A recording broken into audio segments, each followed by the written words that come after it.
שיר למעלות, אשא עיניי אל ההרים, מאין יבוא עזרי. Shalom Aleichem, on commence par Achat Bo Bezrat Hashem. On va expliquer aujourd'hui comment sortir d'Égypte sur le plan métaphysique. Eh oui, comme vous voyez aujourd'hui, on n'est pas en Égypte, on est en Israël, on est en France, peu importe où vous vous trouvez aujourd'hui. Mais sur le plan métaphysique. Alors, sur le plan spirituel, notre esprit, il se peut qu'il soit encore en Égypte, Rabotai. Et aujourd'hui, on va donner le conseil pour pouvoir sortir de cet exil. Tous les exils, selon la Torah, selon la Kabbalah, sont appelés l'Égypte, l'exil de l'Égypte. Pourquoi ? Parce que l'Égypte, c'est l'étroitesse. L'Égypte, c'est l'étroitesse qu'il y a dans notre cœur, Rabotai. Quand notre cœur est serré, ça veut dire qu'on est encore là-bas. Quand notre cœur est ouvert, ça veut dire qu'on est en Israël. Alors là, on va vous expliquer aujourd'hui comment sortir et arriver en terre d'Israël, se diriger dans le désert, recevoir la Torah, arriver en terre d'Israël. Écoutez bien ce qu'on va dire aujourd'hui. Hashem el Moshe boel paro. Akadosh Baruch Hu dit à Moshe, va chez Paro. Qu'est-ce qu'il y a marqué ici? Il n'y a pas marqué va chez Paro, il y a marqué viens chez Paro. D'habitude, il y a marqué va chez Paro. Et là, il y a marqué ici viens. Pourquoi viens? Akadosh Baruch Hu dit à Moshe, viens chez Pharaon. Quand tu dis à quelqu'un, viens quelque part, ça veut dire qu'il est déjà présent là-bas. Et bien, c'est bien ce qu'on est en train d'expliquer aujourd'hui à Rabotai, pour sortir d'Égypte, pour mettre une bonne raclée à Pharaon, qui est notre Yetzirah. Alors que Akadosh Baruch Hu nous dit, viens, je suis déjà là-bas, tu ne pourras pas te battre tout seul. Tu as besoin de Siyata Dishman, dit l'Agmar dans Brachot. Si Akadosh Baruch Hu ne t'avait pas aidé à combattre ton mauvais penchant, tu n'auras pas pu faire un pas devant l'autre. Un homme qui a 39 de fièvre à Rabotai, même pas 39, 38,5.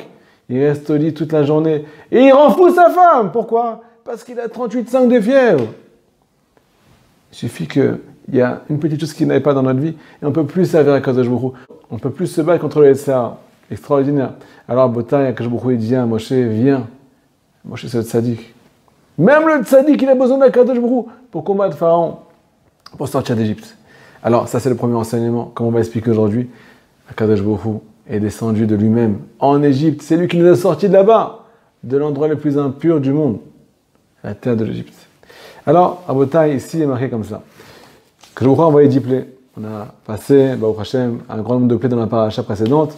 Maintenant, on arrive à ce qu'on appelle Arbé, les sauterelles, Rocher, Hapenum, et là, on va arriver à Makat Bechorot. Là, Makat Bechorot. Makat Bechorot, c'est Akadosh Baruch Hu va tuer les premiers-nés. Et là, on doit se poser une question.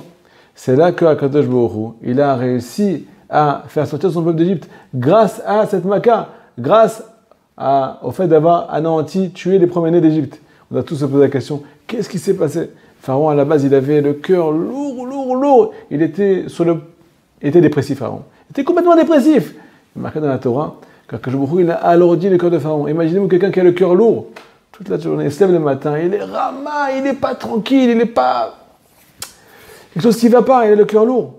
Il ne sait pas qu'est-ce qu'il va faire aujourd'hui. Il traîne au lit, il se retourne dans tous les sens jusqu'à 11h du matin, il ne fait pas cette fila, ainsi de suite. Le Yetzirah, Pharaon ne fait pas cette fila. Pourquoi il a le cœur lourd? Il n'arrive pas à laisser les Juifs sortir d'Égypte. Pourquoi? Parce qu'Akadosh Baruch Hu lui a alourdi le cœur. Il est sur le point de déprimer, mais là il est marqué comme ça, qu'à partir du moment où Akadosh Baruch Hu a envoyé la 10e plaie à Rabotai, la 10e plaie, Pharaon là il a pu brancher. Il a non seulement pas retenu le peuple d'Israël, mais c'est lui qui les a accompagnés dehors. Extraordinaire. Le Yetzirah t'accompagne en terre d'Israël. Il te demande de sortir de son pays pour recevoir la Torah et pour te diriger en terre d'Israël. C'est pas beau tout ça? Qu'est-ce qui s'est passé? Il a reçu la 10e plaie. La question qu'on a tous se poser. Pourquoi c'est la 10e plaie que Pharaon a réussi à lâcher prise? Il y a déjà eu 9 autres plaies avant ça. Alors là, il y a un yesod extraordinaire à Botaï, quelque chose du feu. Quand on va comprendre pourquoi Pharaon a lâché prise et a laissé le peuple d'Israël partir à la 10e plaie, qui est la mort des premiers-nés, on va comprendre comment nous aussi sortir d'Égypte. On va trouver la clé de notre cœur pour pouvoir le sortir de notre Égypte intérieure à Botaï, grâce à ce qu'on appelle Makat Bechorot.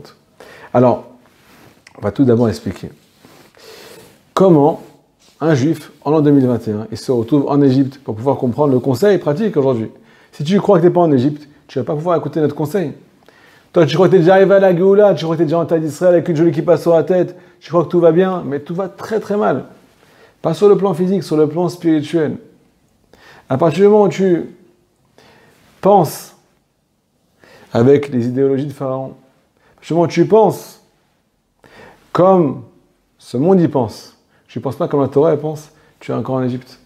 Et la preuve que tu es encore en Égypte, c'est que si tu ne penses pas comme la Torah, tu n'es pas libre ici. Marqué En ben Chorin et la Mishosek Batora.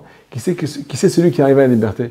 Qui c'est celui qui est libre, qui est libéré de tous les soucis, tous les tourments de ce monde? Qui est libéré du corona, qui est libéré de toutes les maladies psychiques, physiques, peu importe. Il n'a pas besoin de médicaments à Botaï. Il a besoin que d'une chose, c'est d'Akadosh Baruch Hu. Est-ce qu'il y en a dans ce monde aujourd'hui qui pense comme ça? J'ai besoin que d'Hachem, moi. Moi, j'ai besoin de personne. J'ai pas besoin qu'on me donne des honneurs. J'ai pas besoin qu'on me respecte. J'ai pas besoin de gagner de l'argent. J'ai pas besoin de... Bref, tout ce que tu fais à Akadosh Baruch Hu, c'est pour le bien. Et tout vient de toi et je veux que toi. Il y en a un comme ça dans la génération? Je ne crois pas. Mais celui à Botaï qui étudie la Torah, alors lui, son Rabbi Nachman de Breslev, malgré l'enfer de ce monde, le juif qui va courir et qui va se réfugier dans la Torah, il va se réfugier dans l'étude de la Torah, alors lui, il est dans la Tevat noire, il est dans l'arche de Noé. Tous les maboules, tous les vents, toutes les folies, toutes les pluies, toute la grêle, toutes les catastrophes, eh bien, il faut comme ça, schlack. Elles vont sur le côté. Lui, il est protégé par la bulle de la Torah Kedosha, par la sainteté d'Akadosh Baruch Hu, par la sainteté des tzadikim. Même au milieu de l'exil, il est sur l'eau. Il traverse les eaux, comme Moshe Rabbeinu. Alors, à Botaï, En ben Chorin et la Mishosek Batora. Là, on va expliquer aujourd'hui comment on est périmètre en Égypte. Tant qu'on n'a pas de Emouna. Oh, Akadosh Baruch Hu. Et bien, on est encore là-bas à Botaï. Tous les jours, on a un billet tout frais payé pour l'Égypte. Qui c'est qui paye le billet? C'est Pharaon. Il nous invite tous les jours. Et quand il nous demande, est-ce que tu viens demain? On lui répond, mais je ne comprends même pas ta question. Demain, j'arrive tout de suite. C'est moi qui te fais le café. C'est lui qui fait le café de Sarah. Pourquoi? Parce qu'on est encore là-bas. Alors écoutez, là, on va bien entendu expliquer pourquoi à la 10e plaie, Pharaon a lâché prise. Et pourquoi c'est Akadosh Baruch Hu qui envoie cette 10e plaie. Et pourquoi c'est Hachem lui-même qui nous a sortis de là-bas. Alors il faut comprendre. Me dit Rabbi Nachman de Breslev, comment tu tombes en Égypte? Comment tu tombes dans la faute? Comment tu tombes dans l'exil? Alors, comme vous le savez, il y a un début à tout. Vous savez, sauf Maaseh B'Marshavatrila. Chaque acte a démarré d'une pensée. Démarré d'une pensée. On ne peut pas maintenant agir sans penser à la base. On ne peut pas maintenant désirer quelque chose si jamais on n'a pas pensé. Ça démarre par une pensée, après on désire et après on passe à l'acte. Donc en fait, tout démarre de la pensée. Où se trouve la pensée? Dans le cœur, dans la tête. Beaucoup dans la tête, on réfléchit beaucoup. Baruch Hashem, des fois dans le bien, des fois dans le mal, nous dit Rabbi Nachman de Breslev. Si jamais tu ne sais pas réfléchir, si jamais tu ne sais pas maintenant faire du nettoyage à sec dans ta tête, tu es complètement protégé du Yetzirah, tu fais rentrer aucune mauvaise information dans ton cerveau, aucune mauvaise sagesse, aucune, ce qu'on appelle, thèse du mauvais penchant. Alors tu es déjà dans la délivrance. Si par contre, tu te laisses pénétrer par les mauvaises informations, les informations de la télé, sur le corona, ainsi de suite, et ben tu es encore en Égypte. Tu es ce qu'on appelle assujetti par le mal. Pourquoi? Parce qu'ici, c'est la disquette ici. Ici, c'est la clé USB. Si jamais tu n'as pas changé la clé, tu n'as pas changé les informations, tu n'as pas formaté, alors tu vis encore là-bas. C'est de la façon dont tu penses que tu agis. Donc on doit réparer la pensée, nous dit Rabbi Nachman de Breslev, leçon numéro 35 dans l'Ikouté Moran. Pour faire tes chouvas, un juif doit retourner à la source. C'est quoi la source de tout? C'est quoi le début de tout? Reshit Chochma. Le début, le Reshit, c'est la Chochma, c'est la sagesse, c'est la pensée. Si jamais tu veux réparer, si un jour tu aspires à réparer quelque chose dans ta vie, alors tu dois d'abord réparer ce qu'on appelle ta façon de penser. Et là, tu vas automatiquement pouvoir faire tes chouvas. Parce que quand tu changes la disquette, alors tu changes tes actes. Tu prends les choses à la base, à la racine. On va dire à Rabbi Nachman, quelque chose de très très grave à Botaï. Très très très très grave.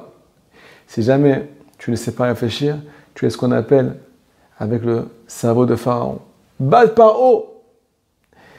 Qu'est-ce qui se passe? On a tous, Baruch Hashem, des bonnes informations dans la tête. Alors pourquoi tu me dis que maintenant, si je ne sais pas réfléchir, alors je suis automatiquement tombé en Égypte, je suis dans les mains de Pharaon et ainsi de suite? On a aussi du bien dans la tête. On va dire à Rabbi Nachman, c'est vrai, tu as du bien, tu as beaucoup de gdusha, tu écoutes des cours de Torah et ainsi de suite. Mais le jour où tu fais rentrer des fausses informations, alors tu fais ce qu'on appelle rentrer un canet. C'est quoi un canet? Un bâton, un piquet dans ton cerveau. Et ce piquet-là, c'est comme un aimant. C'est comme un aimant. il va attirer sur lui toutes les mauvaises choses. Puisque maintenant ce piqué fait référence au mal. Quand il se plante à l'intérieur de toi, il prend une toute petite place. Mais à la fin, il va prendre toute la place. Parce qu'il va tout ramener à lui. Il aspire comme un aspirateur toutes les mauvaises choses. Toutes les poussières, toutes les saletés de ce monde. Pourquoi? Parce que tu as fait rentrer quelque chose. Tu as fait rentrer une mauvaise croyance à l'intérieur de toi.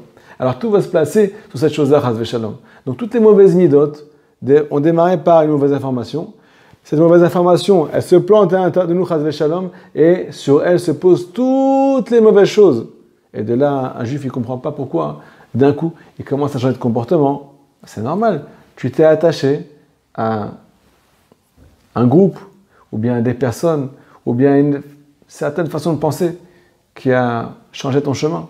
Donc en fait, on doit réparer la base, c'est la chorma. Et là, j'aimerais vous ramener les paroles de Rabbi Nathan. Les paroles de Rabbi Nathan, c'est du feu, Rabotai. C'est du feu. L'écouter à la chôte, sur l'écouter Moran. Là, Rabbi Nathan, il pleure. Il pleure de tout son corps, il pleure Rabbi Nathan. Il explique comment la leçon de Rabbeinu Akadosh, elle est présente dans notre vie. Et combien, tout démarre de qu'est-ce que tu fais rentrer dans ta tête. Les idéologies, les thèses, les mauvaises thèses. Il y en a, ils ont toujours des thèses extraordinaires. Ils nous font partager des idées extraordinaires. Ces idées-là, ces idées-là, ils les rendent coffers. Ils rendent les gens, entre guillemets, coffers. Ils mettent toute la Torah de côté. Pourquoi? Parce que ça ne correspond pas à leur thèse. Ça ne correspond pas à ce qu'ils ont appris jusqu'à présent. Eux, ils sont plus intelligents que tout le monde. Ils sont plus intelligents qu'Akadosh Baruch Hu. Vous vous rendez compte? Extraordinaire. Donc en fait, ce que tu as fait rentrer pendant 20 ans, 30 ans, 40 ans, c'est ton meilleur ennemi. Ton meilleur ennemi, c'est lui qui t'empêche de... Qu'est-ce qu'elle nous raconte la Torah? Pourquoi la Torah dit ça? On a plein de questions. Pourquoi? Parce qu'on a fait rentrer des mauvaises informations à Botaï. Et on veut faire le ménage aujourd'hui. Je vous cite les paroles de Rabbi Nathan. Comment il pleure devant Akadosh Baruch Hu? Kilefanecha nigla Hashem Elohai ve'Elohei Avotai. Akadosh Baruch Hu devant toi est dévoilé. Shekol ma'asai haraim, toutes mes fautes. Chol hataim va'avonot va'pshaim shechatati v'shaviti v'chule. Kulam bo'u elai rak al yedei ze levad. Tout est venu à moi. Toutes mes fautes, peu importe, sans exception. Comment elles sont venues ces fautes-là? Du fait que je n'ai pas réussi à garder ma pensée. Je n'ai pas réussi à garder ma tête au frais. Faire écran au mal. Faire écran aux fausses informations. Faire écran à ce qui contredit la Torah. Tenir ma pensée, tenir mon cerveau, ne pas le laisser se balader dans tous les sens. Elle a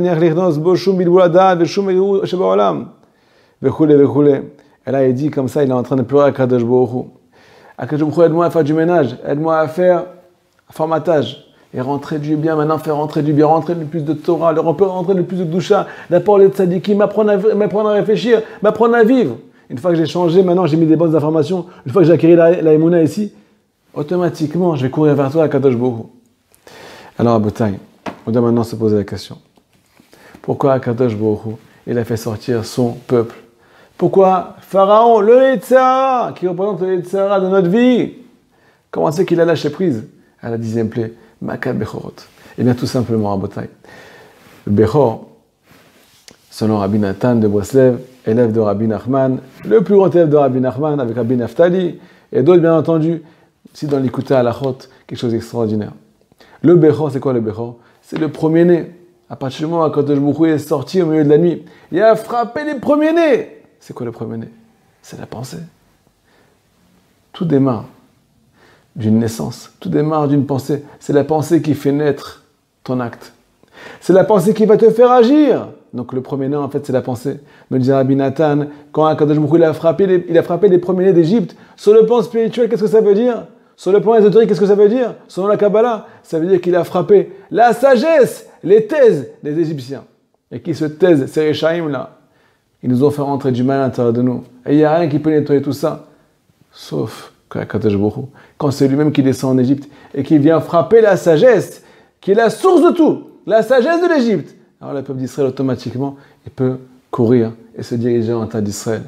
Pourquoi? Parce qu'on a pris les choses à leur source, on leur a coupé les vivres. Les 10 plaies qu'Akadosh Baruch Hu a envoyées sur les Égyptiens sont venus, selon la Kabbalah, pour anéantir 10 sortes, 10 forces négatives, les 10 forces du mal, qui représentent 10 sphères, mais du côté de l'impureté. La 10e plaie, c'est la source de tout. Makat Bechorot, c'est tuer les premiers-nés, c'est tuer, entre guillemets, la source de Pharaon. Anéantir la source de Pharaon. Et là, automatiquement, on est mis dehors, même par le mal. Le mal, il dit, écoute, je ne peux plus rien faire, je ne peux plus t'attendre. Alors, va entendre Israël, va voir la Torah. Puisque maintenant ma sagesse ne va plus t'intéresser, alors va prendre la sagesse d'Akadosh Baruch Hu. Et là, on doit comprendre. Le Baal Shem Tov nous dit que Akadosh Baruch Hu a frappé tous les premiers-nés. Tous les premiers-nés. Pas que les premiers-nés de Pharaon, ce qu'on appelle aussi Bechor HaShifra. Le premier-né de la servante. C'est quoi la servante? Nous dit le Baal Shem Tov. La servante, c'est les... Encore une fois, le premier-né, c'est la sagesse. C'est la source de tout. La sagesse de la servante. Nous, on a la sagesse d'Akadosh Baruch Hu à Botaï. On a la Torah d'Hachem. On a la fille d'Akadosh Baruch Hu dans les mains. On peut l'étudier, on peut se remplir de ce qu'on appelle En Sof Baruch Hu, de l'infini d'Akadosh Baruch Hu. Mais si tu choisis Chas v'Shalom, le premier-né de Pharaon, le premier de la servante de Pharaon, alors toi aussi tu vas être un esclave. Parce que tu t'attaches à cette sagesse-là, qui fait référence à la sagesse d'une servante. Et nous, on n'est pas des esclaves, on est les fils d'Akadosh Baruch Hu. On est des esclaves d'Hachem. Et si tu as le mérite, tu vas devenir même le fils d'Akadosh Baruch Hu au fur et à mesure. Donc, on a pu sortir de là-bas quand on a frappé la source qui est la sagesse. Bien entendu, Akadosh Baruch Hu, après avoir frappé les premiers-nés, a dit au peuple d'Israël, maintenant, béni Bechoré Israël. Maintenant, Akadosh Baruch Hu, il dit à son peuple, c'est vous mes premiers-nés. C'est vous maintenant le début de tout. À partir du moment où vous avez quitté le mal, à sa source, vous pouvez devenir mes enfants. Et on va devoir automatiquement, pour devenir ses enfants, sanctifier le Bechor. Sanctifier le Bechor. C'est nous qui sommes sanctifiés, c'est nous les Bechorim d'Akadosh Baruch Hu. Sanctifier notre pensée pour pouvoir arriver à recevoir la Torah. Maintenant, on va expliquer Bezrat Hashem. Bezrat Hashem Yitbarach, avec l'aide du ciel. Comment arriver à gérer sa tête? Comment arriver à gérer sa pensée? Comment arriver à gérer la source? De rien faire rentrer à l'intérieur encore une fois. Les mauvaises informations nous coupent l'envie de servir Hachem. Les fausses croyances nous coupent l'envie de servir Hachem. On n'arrive plus à agir. Parce qu'à l'intérieur, il y a un court-circuit. Le court-circuit est là, Chas v'Shalom. Comment arriver à cette chose-là? Comment arriver à faire du ménage dans notre tête? Là, on va vous ramener une leçon dans l'Likutei Moharan. Une leçon extraordinaire à Botaï. Torah Yud du Likutei Moharan, dans la deuxième partie du Likutei Moharan. Alors, là-bas, Rabbeinu nous dit qu'un juif, il ne pourra jamais sortir d'exil. Si jamais il n'a pas ce qu'on appelle le Yishuv Da'at. C'est quoi le Yishuv Da'at? Le Yishuv Da'at, c'est le repos d'esprit. Le repos d'esprit. Ça veut dire qu'en fait, on est vraiment en exil. À la base, on est en exil 24 heures sur 24. Je vous rassure. C'est pas grave. On est tous dans le même bateau. Donc c'est rassurant, on est tous dans le beau drap. Mais, on a la possibilité de s'échapper de cet exil pour un petit instant. C'est vous qui décidez. C'est une fois par semaine, une fois par jour, une fois par an, une fois par mois. C'est vous qui décidez. Comment on va arriver à sortir de cet exil? Malgré qu'on est encore dedans. Ben, tout simplement, quand tu vas sortir de tes soucis, tu vas sortir du mauvais paysage. Tu vas sortir du décor. Tout ce qu'on vit, c'est un décor. C'est un film à Botaï. On est dans un film. Celui qui n'a pas de Imouna, il vit dans un film. Tu sors du décor, tu sors du film pendant 1 heure. Tu te retrouves avec Akadosh Baruch Hu et tu regardes les films de loin, tu regardes la photo de loin. Avec Hachem à tes côtés. Hachem il est à tes côtés, tu fais le bonnet, tu parles avec lui, tu t'isoles avec lui, tu prends du recul sur ta vie. Et là, qu'est-ce qui se passe? Quand tu te mets avec Akadosh Baruch Hu, tu peux sortir d'Égypte.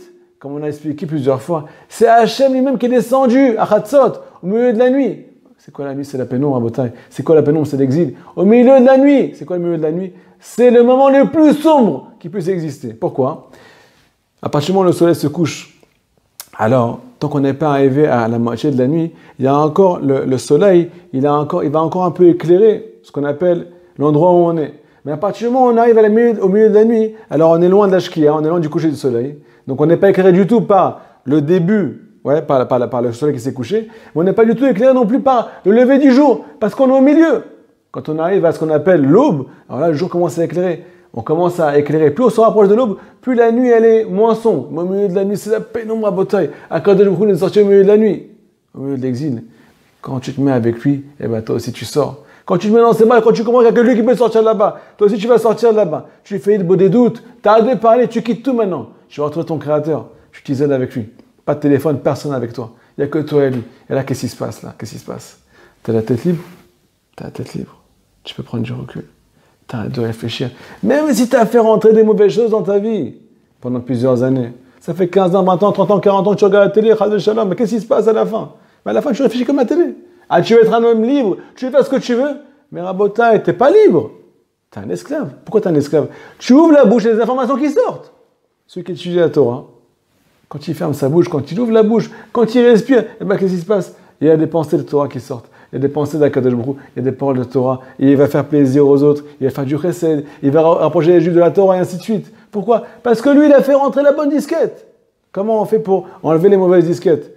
On prend du recul, me dit Rabbi Nachman de Breslev, tu fais ce qu'on appelle un shikul dat. Tu vas peser le pour et le contre. Est-ce que ça va me faire avancer de réfléchir, de continuer à réfléchir comme je réfléchis déjà depuis 10 ans, 20 ans, 30 ans, peu importe ton âge? Ça m'aide ou ça m'aide pas? Je vais en faire un plus 1 égale 2. Est-ce que ça me fait du shalom bayit, de réfléchir, chazé shalom? Est-ce que ça me fait maintenant avancer? Est-ce que ça me rend heureux de chercher les honneurs, de chercher maintenant du kavod, de courir après l'argent, de courir après chazé shalom, des choses interdites? Est-ce que ça me rend heureux? Ou bien c'est encore pire qu'au début? C'est encore pire qu'au début. Je dis à Rabbi Nathan de Breslev, mais il n'y a rien dans ce monde qui peut satisfaire un juif. Même quand il kiffe, il souffre. Même au milieu du kiff, il y a des souffrances. Il n'y a jamais rien qui est à 100%. Et je ne te raconte même pas après le kiff.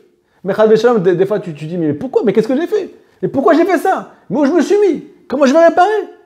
Il y a des choses qui sont irréparables à Botaï. Donc en fait, tout ce que le Yetzirah nous propose, c'est du bluff. Mais comme on est dans la photo, comme on est dans le décor, on n'arrive pas à prendre du recul. On n'arrive pas à comprendre que c'est du bluff. On n'arrive pas à quitter les mauvaises informations. Quand tu sors de la photo, tu regardes ça de loin, tu poses le pour et le contre, tu dis, mais attends, mais je kiffe pas! Je kiffe pas! J'ai besoin d'être avec papa pour avoir une vie véritable, pour pouvoir me connecter, me mettre à la réalité, pouvoir sortir d'Égypte. Donc tu sors 1 heure, tu prends du recul, tu poses tu pèses le pour et le contre, et là tu te rends compte, Bémet, que les Yetzirah, il peut rien t'apporter. Une fois, je me suis mis à des d'autres à Botaï. Une fois, je me suis isolé avec Akadosh Baruch Hu. Et j'ai dit à mon Yetzirah, mon mauvais penchant, mes instincts, peu importe, tout ce que j'imagine, tout ce qui me fait mais non, le jour où je verrai ça, je serai heureux, et ainsi de suite.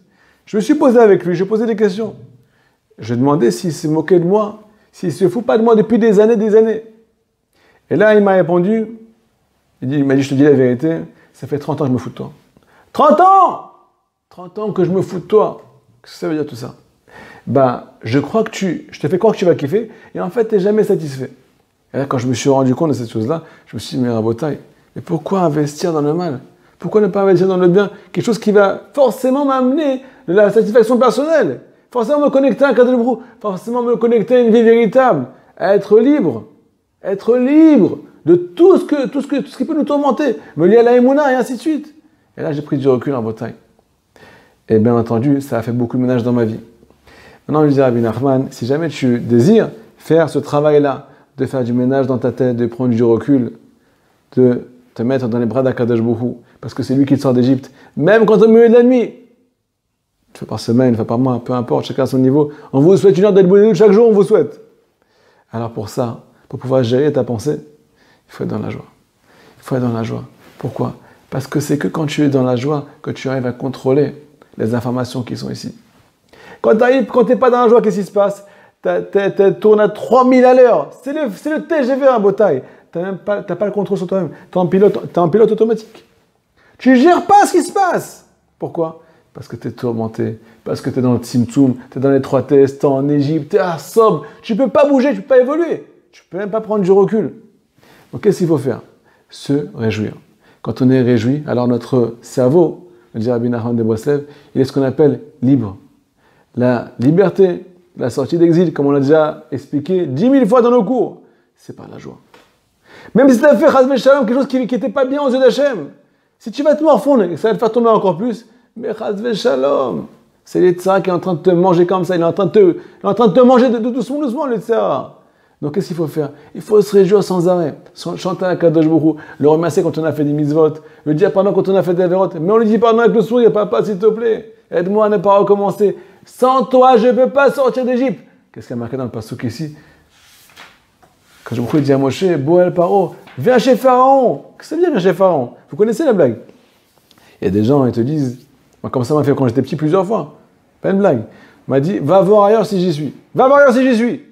Et là, tu vas là-bas. Un petit enfant, il est naïf comme ça. Il va là-bas, il va chercher celui qui lui a dit ça. Et il dit, bah, il va voir ailleurs s'il est là-bas. Qu'est-ce qui se passe s'il ne trouve pas là-bas? Et l'autre, il est derrière, il est ceux qui s'éclate, il va exploser de rire. Pourquoi? Parce qu'il s'est moqué de nous. Mais Akadosh Baruch Hu, quand il a me dit à mon cher Rabbeinu, va voir ailleurs si j'y suis. Il a dit, écoute-moi bien. Va chez Pharaon, je me trouve déjà là-bas. Va voir chez Pharaon si j'y suis. Et bien, Akadosh Baruch Hu était présent. Akadosh Baruch Hu, il est avec nous tout le temps. Où que tu sois, Akadosh Baruch Hu, il sera déjà là-bas. Parce qu'Akadosh Baruch Hu, il est infini. Et quand tu comprends qu'il est tout le temps avec toi, là, tu vas commencer à pouvoir sortir d'Égypte. Et là, ça va t'amener la joie. Tu vas avoir un sentiment de ce qu'on appelle tu vas te sentir accompagné. Le fait que tu sens accompagné grâce à l'aide Bolédoute, parce que plus tu parles avec lui, plus tu sens qu'il est dans ta vie. Et plus tu sens qu'il est dans ta vie, plus tu sors de l'exil, parce que les vraies valeurs, elles commencent à se mettre devant tes yeux. Et les fausses valeurs, elles commencent à s'écarter de toi, comme on l'a dit aujourd'hui. Et bien, Hachem, on va arriver à faire du ménage dans nos idées et à sortir de tous nos exils. Ah ben, Hachem, on vous souhaite beaucoup de bonheur, beaucoup de doutes, beaucoup de ménage intérieur, surtout beaucoup de recul. Et faites rentrer Hachem dans votre vie. Cassez les thèses du mauvais penchant et attachez-vous la Torah Akdosha. Il n'y a que ça qui va nous amener à la liberté, sortir de tout notre exil. Chazak ou Baruch, inscrivez-vous sur la chaîne, faites passer, faites du bien, aidez-nous à diffuser, on a besoin de vous. On est une équipe, ne l'oubliez jamais. Chazak ou Baruch. שיר למעלות, אשא עיניי אל ההרים, מאין יבוא עזרי, עזרי מעם השם, עושה שמיים וארץ, אל ייתן למוט רגליך.